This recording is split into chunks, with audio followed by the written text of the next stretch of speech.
শুভ নববর্ষ সকলকে। আজকের সকালটাই আমার খুব ভালোভাবে শুরু হয়েছে, তো তাই ভাবলাম যে নতুন বছরের প্রথম দিন যেহেতু ডিফারেন্ট কিছু করা যাক আর খুব ভালোভাবে নতুন বছরটা শুরু করা যাক, নিজেকে কিছু প্রমিস করে আর তোমাদেরকেও কিছু প্রমিস করে।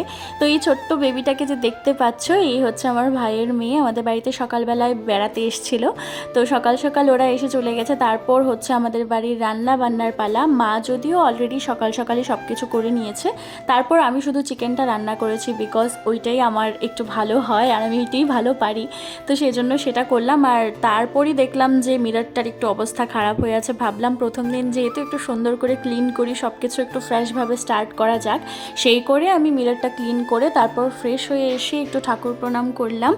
আর তোমাদের সকলের নববর্ষের প্রথম দিনটা কীরকম যাচ্ছে তোমরা সকলে অবশ্যই কমেন্ট করে কিন্তু জানাবে। আমার খুবই ভালো লাগে তোমাদের কমেন্ট পড়তে। মাঝখানটায় অনেকটা দিন আমার ভিডিওস আসছিল না, অনেকে আমাকে জিজ্ঞেস করেছো। ওই ব্যাপারটা নিয়ে অন্য কোনো একদিন আমি একটা লং ভিডিওতে বলবো, বা কোনো দিন লাইভে এসে আমি তোমাদের সঙ্গে শেয়ার করব।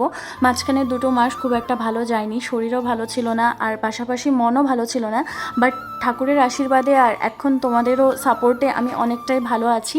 আমার পরিবারও এখন অনেকটা ভালো আছে। আর থ্যাংক ইউ সো মাচ যারা কিনা আমার খোঁজ নিয়েছো ওই খারাপ সময়টাতে। আমি সবার প্রতি সত্যিই চিরকৃতজ্ঞ থাকবো।